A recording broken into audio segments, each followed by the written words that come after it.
Assalamualaikum warahmatullahi wabarakatuh. Selamat pagi Ibu Hartotik beserta teman-teman dari Offering M. Kali ini kami dari kelompok yang akan menyajikan terkait materi 8, yaitu Hukum 2 Termodinamika. Sebelumnya, perkenalkan saya, Dea Tugu Ramadan, dengan NIM 210322607-13, dan Farah Maulidia dengan NIM 210322607-206. Yang pertama adalah mesin kalor. Pengertiannya, sebuah mesin kalor adalah suatu alat yang menggunakan kalor atau panas untuk melakukan usaha atau kerja. Memiliki ciri-ciri yang pertama, kalor dikirimkan ke mesin pada temperatur yang relatif tinggi dari suatu tempat yang disebut reservoir. Yang kedua, sebagian dari kalor input digunakan untuk melakukan kerja oleh working substance dari mesin, yaitu material dalam mesin yang secara aktual melakukan kerja. Yang ketiga, sisa dari kalor input head dibuang pada temperatur yang lebih rendah dari temperatur input ke suatu tempat yang disebut reservoir. Diagram kerja mesin kalor dapat dilihat pada gambar sebelah kiri, memiliki persamaan Q sama dengan QH min QL. W sama dengan Q sama dengan QH min QL. Efisiensi termal mesin kalor atau ETA didefinisikan sebagai perbandingan antara kerja keluaran W dengan kalor masukan QH. Nilai ETA maksimum adalah 100%. Jika benda bekerja pada gas ideal, berlaku QL per QH sama dengan TL per TH. Efisiensi mesin kalor dinyatakan pada mesin kalor Carnot dinyatakan pada persamaan ETA sama dengan W per QH sama dengan QH min QL per QH sama dengan TH min IL per TH atau θ sama dengan 1 min QL per QH sama dengan 1 min TL per TH atau ETA sama dengan W per Q2 sama dengan Q2 min Q1 per Q2 sama dengan T2 min T1 per T2 kali ETA sama dengan 1 min Q1 per Q2 sama dengan 1 min T1 per T2. ETA sama dengan W per QH sama dengan QH min QL per QH. Selanjutnya adalah mesin uap. Mesin uap adalah mesin yang menggunakan energi panas dalam uap air dan mengubahnya menjadi energi mekanis. Mesin uap digunakan dalam pompa, lokomotif, dan kapal laut, dan sangat penting dalam revolusi industri. Mesin uap merupakan mesin pembakaran eksternal dengan cairan yang terpisah dari hasil pembakaran. Sumber panas yang dapat digunakan yaitu tenaga surya, tenaga nuklir, atau tenaga panas bumi. Jika uap berkembang melalui piston atau turbin akan menyebabkan kerja mekanik. Alur kerja mesin uap, yaitu dapat dilihat pada bagian di sebelah kiri untuk alur kerjanya dengan penjelasan yang pertama, air di kondensor berada pada tekanan kurang dari atmosfer dan pada suhu kurang dari titik didih normal. Melalui pompa dimasukkan ke dalam boiler yang berada pada tekanan dan suhu yang jauh lebih tinggi. Kemudian, uap dinaikkan ke suhu yang lebih tinggi dari titik didih normal pada tekanan yang sama. Lalu, dibiarkan mengalir ke dalam silinder di mana ia mengembang kira-kira secara adiabatik melawan piston atau satu set bilah turbin sampai tekanan dan suhunya turun ke kondensor. Lalu di kondensor akhirnya uap mengembun dalam air pada suhu dan tekanan yang sama seperti di awal dan siklus selesai.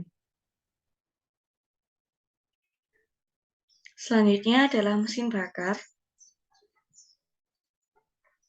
Memiliki pengertian mesin motor, disebut juga motor bakar atau motor bensin, adalah salah satu jenis mesin kalor, yaitu mesin yang mengubah energi termal untuk melakukan kerja mekanik atau mengubah tenaga kimia bahan bakar menjadi tenaga mekanis. Sebelum menjadi tenaga mekanis, energi kimia bahan bakar diubah dulu menjadi energi termal atau panas melalui pembakaran bahan bakar dengan udara. Motor bensin juga disebut sebagai motor Otto. Motor tersebut dilengkapi dengan busi dan karburator. Busi menghasilkan loncatan bunga api listrik yang membakar campuran bahan bakar dan udara karena motor ini cenderung disebut spark ignition engine. Pembakaran bahan bakar dengan udara ini menghasilkan daya. Di dalam siklus Otto atau siklus ideal, pembakaran tersebut dimisalkan sebagai pemasukan panas pada volume konstan.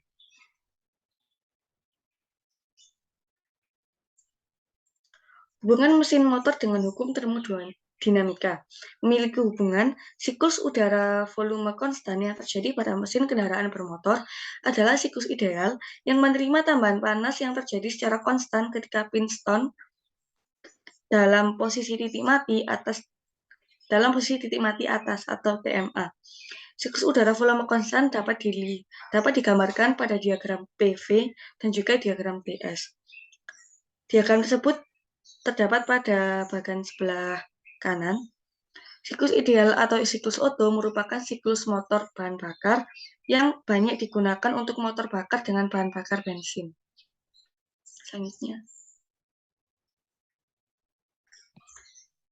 Selanjutnya adalah mesin diesel. Mesin diesel atau mesin pemicu kompresi adalah mesin pembakaran dalam yang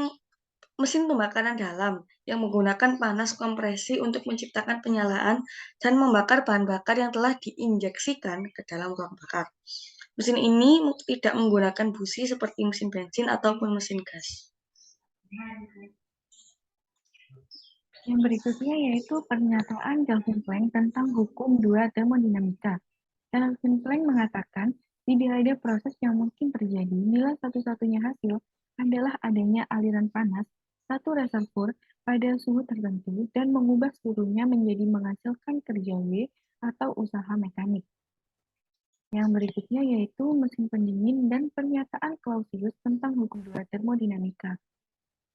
Yang pertama yaitu mesin pendingin.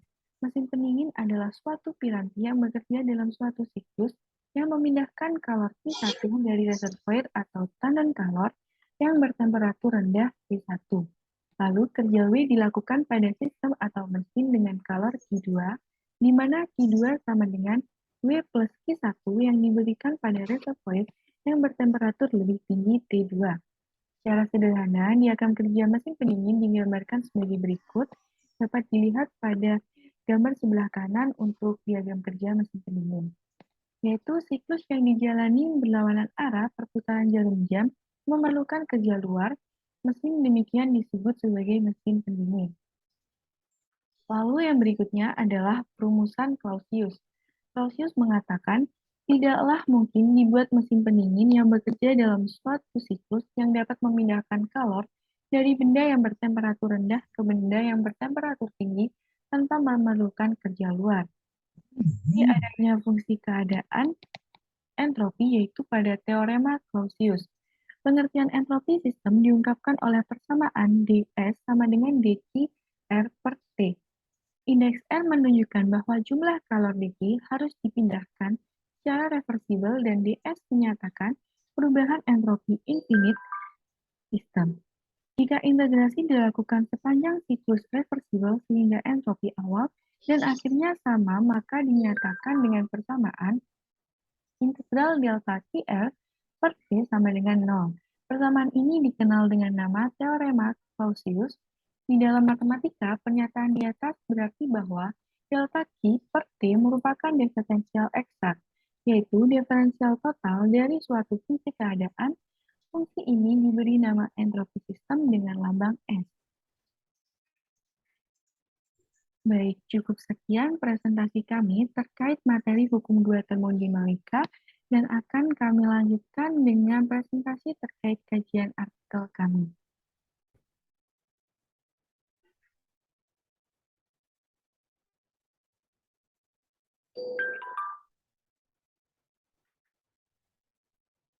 Baik, apakah sudah terlihat? Sebentar. Sudah terlihat? Bentar.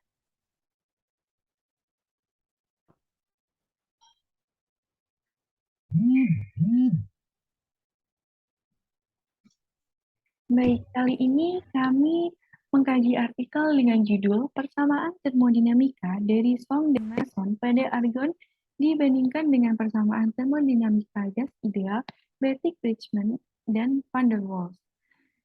Lalu, keterkaitan dengan konsep yaitu termodinamika dengan argon dan gas ideal.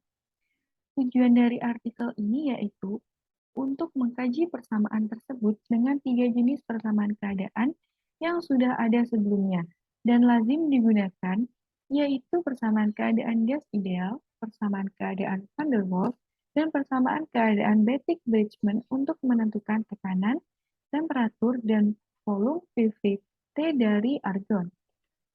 Metode yang digunakan yaitu metode kuantitatif yang pertama, dengan cara menganalisa secara teoritis perhitungan dengan menggunakan 4 persamaan keadaan, yaitu yang pertama, persamaan analitis keadaan untuk konveks molekul fluid berdasarkan statistik mekanis teori perturbasi. Yang kedua, persamaan keadaan gas ideal. Yang ketiga, persamaan keadaan van der Waals. Dan yang keempat, persamaan keadaan Brettig-Bridgman untuk argon dengan pendekatan untuk mengetahui nilai tekanan, temperatur, dan volume. Lalu yang kedua, menggunakan metode analisis yang memerlukan beberapa besaran tertentu yang diasumsikan untuk menunjang perhitungan. Selanjutnya, hasil dan pembahasan dari penelitian ini, analisis diawali dengan mengasumsikan beberapa besaran, di antaranya yang pertama, penentuan tekanan, yang kedua, penentuan temperatur, ketiga adalah penentuan volume. Analisis perhitungan dilakukan untuk masing-masing besaran yang ditentukan dengan menggunakan 4 persamaan, yaitu yang pertama, persamaan analisis keadaan untuk, selanjutnya mohon di persamaan keadaan untuk konveks molekul fluid berdasarkan statistik mekanis teori perturbasi atau Mason. Persamaan keadaan gas ideal, persamaan keadaan van der Waals, dan juga persamaan keadaan Brettig-Bridgman. Selanjutnya, penentuan tekanan persamaan analitis keadaan untuk maaf ke sebelumnya lagi. Nah, penentuan tekanan persamaan analitis keadaan untuk konveks molekul fluid berdasarkan statistik mekanis teori perturbasi. Terus persamaan keadaan gas ideal, persamaan keadaan van der Waals, persamaan keadaan Brettig-Bridgman, juga persamaan keadaan van der Waals. Untuk penentuan temperatur dan penentuan volume juga menggunakan persamaan yang sama dengan cara yang sama pada masing-masing persamaan keadaan. Selanjutnya, hasil perhitungan keseluruhan pada tabel dapat dilihat pendekatan masing-masing nilai yaitu tekanan, temperatur, dan volume tiap persamaan. Yang terakhir, penentuan volume tidak dapat ditentukan dengan persamaan analitis keadaan untuk konveks molekul fluid berdasarkan statistik mekanis teori perturbasi karena besaran-besaran pada persamaan tersebut tidak memperhatikan besaran volume. Kesimpulan yang kami dapatkan, pada perhitungan ini digunakan persamaan statistik mekanik untuk argon menurut Sung dan Mason, di mana terdapat 3 parameter yang tergantung dari temperatur yaitu koefisien virial kedua, volume molekul efektif, dan faktor skala untuk fungsi kontak pasangan distribusi rata-rata benda jembung.